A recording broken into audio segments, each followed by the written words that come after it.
Welcome to Smart Wealth with Joshua. Your daily stock analysis and catalysts talk. Today we're looking at Richtech Robotics. If you find our talks useful, please consider subscribing, liking, and commenting underneath to support our podcast. Yeah, absolutely. And if there's any stock you want us to look into, just leave it in the comments section below. Okay, so let's get into the analysis. Let's do it. The first thing you see when you look at the numbers, and it is a little worrying at first glance, is the top line revenue. From the third quarter of 2025, revenue was down 18.4% year over year.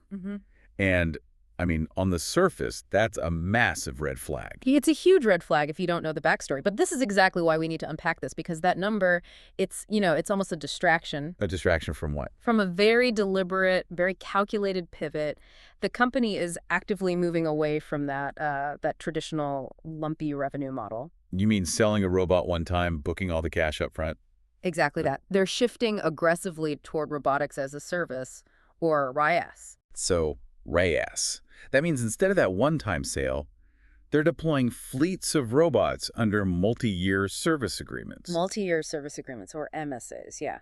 And the key is that they recognize that revenue over the life of the contract, which is usually, 3 to 5 years. So it's a short-term hit to the top line. It is. It's a penalty that causes that 18.4% dip, but it fundamentally transforms the business for the long term. Because it creates a recurring, predictable, and, crucially, a vastly higher margin revenue stream. They're making a deliberate short-term sacrifice for a long-term goal, and we can already see the benefits. in the gross margins. Right in the gross margins. This is where it gets really interesting. The margins aren't just good, they are phenomenal, especially for a business with so much hardware. They really are. I mean, they completely validate the RIAS model. In Q3 2025, the company had a gross profit margin of 74.4%. Which is an increase of 410 basis points from last year. That's strong on its own. It is. But look at the 9-month period. For the 9 months of 2025, the gross margin expanded to 75.6%. 75.6%. That's an expansion of 5,560 basis points year over year. Yeah.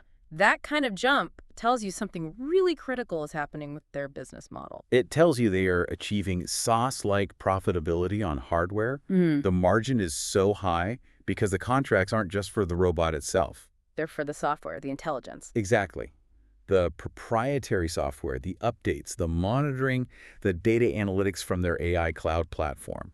The cost to deliver that software is basically zero once it's built, so those fees are almost pure profit. Which proves they have real pricing power and very efficient unit economics. For sure. And that high margin feeds directly into the competitive moat they're trying to build. They talk about this long-term vision of becoming a super operator. What does that actually mean, a super operator, and how does it lock in customers? Well, the concept is central to their whole strategy. It means they don't just sell robots. They manage these huge centralized fleets for big enterprise clients all over the world. And it's all managed through their AI cloud platform, the ACP. Right. So once a retailer or a hospital gets, say, dozens of these robots integrated into their daily operations, and they're all linked to the ACP for task allocation, routing, maintenance. They're hooked. I mean, the cost and the sheer complexity of ripping all that out and retraining everyone on a new system would be prohibitive. It would be prohibitively high. That ACP creates massive switching costs. The customer isn't locked in by the hardware. They're locked in by the data, the workflow integration, the whole system. That's a truly durable revenue stream. Okay, but to fund a company-wide transition like this, where you're basically absorbing those short-term revenue hits, you need a rock-solid foundation. you need a fortress of a balance sheet. So how resilient are they during this phase? Their balance sheet is, frankly, remarkably clean, which gives management a ton of flexibility. First off, debt is minimal. The leverage ratio is just 1. So very little reliance on borrowing. That's good. It's very comforting. Yeah. But the liquidity metrics are the things that really jump off the page. You just don't see numbers like this. Their current ratio, which measures their ability to cover short-term liabilities, is 120.2. 120. 120.2. I mean, think about that. The industry standard for a healthy company might be 2, maybe 3.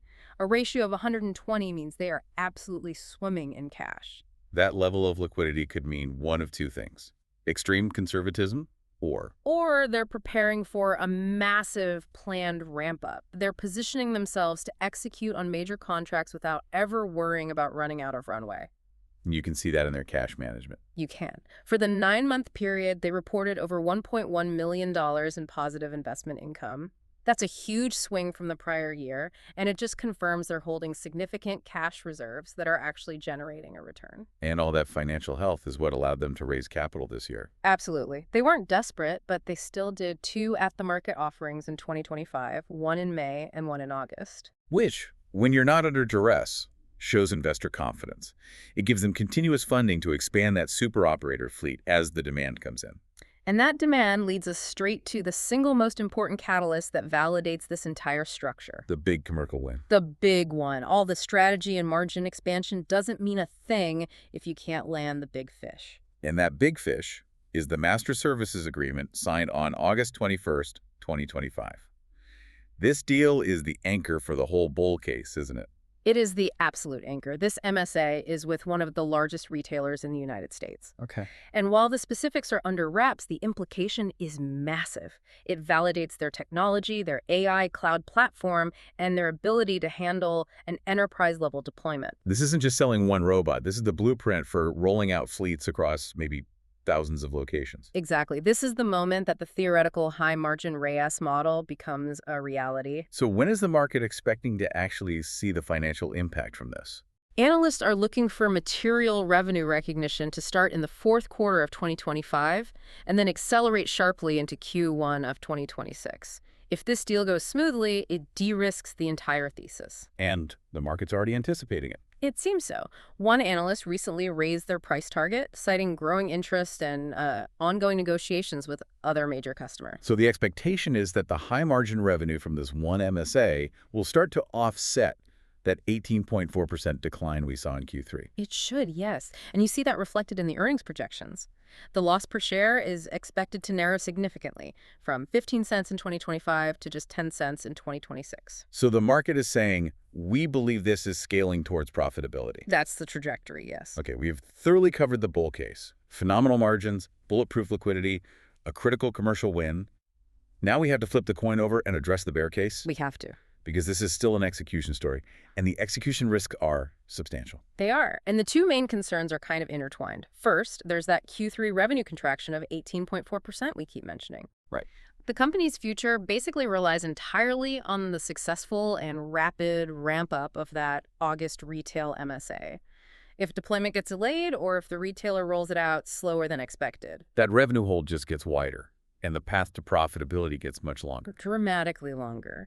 And the second risk, which is maybe more startling when you look at the financials, is the explosion in operating expenses. Specifically, general and administrative costs. Yes. This is the elephant in the room that could threaten the entire margin thesis. Startling is an understatement. I mean, the G&A expenses are what drove the net loss this quarter. They surged. Massively. For the 9-month period, G&A spiked to over $13.8 million. Compare that to just $3.7 million the year before. Wow. That's a 269% increase. Mm-hmm. For anyone who believes in the high margin story, that number has to be an immediate alarm bell. It does. Now, the consensus assumption, the story management would probably tell, is that these are necessary one-time costs. Costs associated with pivoting to enterprise RAS. Exactly. Think legal fees for negotiating a huge MSA with a Fortune 50 company, compliance and accounting infrastructure, maybe restructuring costs to staff up the service teams for that super operator model. And that sounds reasonable for a company in this position. But what if?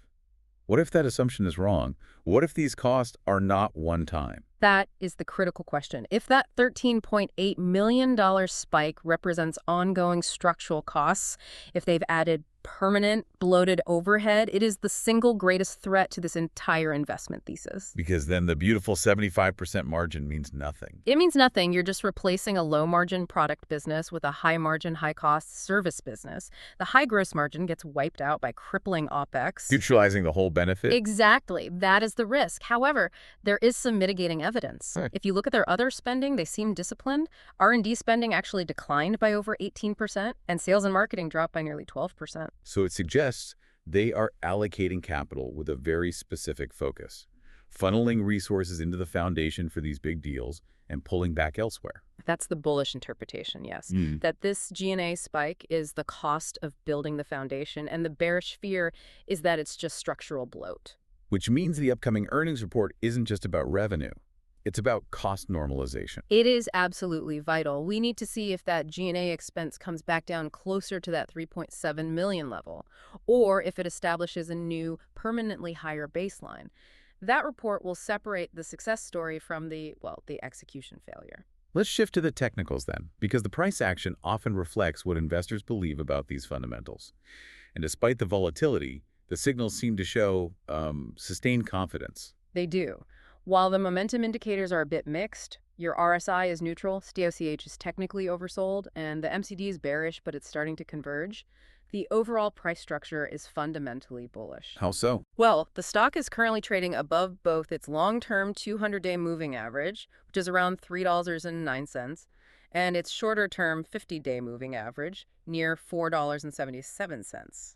And trading above both is a classic technical buy signal. It is. It suggests that despite the short-term noise, the institutional money believes in the long-term trend. The market is viewing dips as opportunities to accumulate. So where are the key boundaries investors should be watching? The support levels look pretty firm in the $2.80 to $3 range. That seems to be the floor.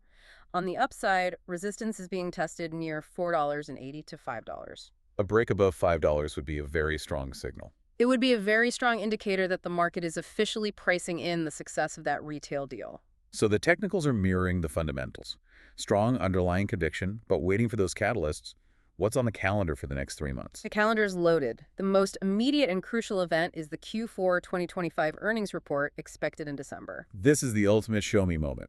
It really is. We'll get the first look at meaningful revenue from the big retail MSA, and we need confirmation that those 75% gross margins are sustainable and scalable. So December is make or break for the short term. What comes after that? Moving into January 2026, we get the institutional holdings window. We know inflows have been growing, and the 13F filings will confirm if the big investors kept accumulating shares in Q4. Which would be a strong signal of conviction. A very strong signal. Then, in February 2026, we'll be looking for their preliminary Q4 outlook and maybe some new product announcements. Right. News about new service robots or platform enhancements. Exactly. Those kinds of announcements often precede a big expansion phase and can provide some immediate bullish speculation about their 2026 strategy. And looking beyond the next quarter, the long-term structural tailwind here seems pretty undeniable. It is. The global demand for industrial and retail service robots is just growing exponentially. And Richtech has positioned itself not just as a hardware maker, but as an AI-powered service provider, that super operator. So let's bring it all back to the core conflict for you, the curious investor. This is a high-margin enterprise customer turnaround story, but it remains a stock that needs to execute perfectly.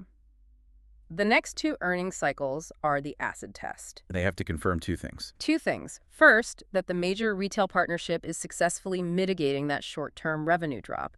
And second, that those massive G&A costs were temporary and are now normalizing. And if they clear those two hurdles. If they do, the combination of a 75% gross margin, a massive enterprise win, and a debt-free balance sheet makes this one of the most intriguing opportunities in the sector. But you have to be comfortable with high volatility during this phase. The ultimate question for you to consider is, are these short-term headaches just the cost of building a durable, high-margin future? A fascinating setup. If you want more in-depth stock analysis, remember to subscribe and turn on notifications so you don't miss our next Stock Talk.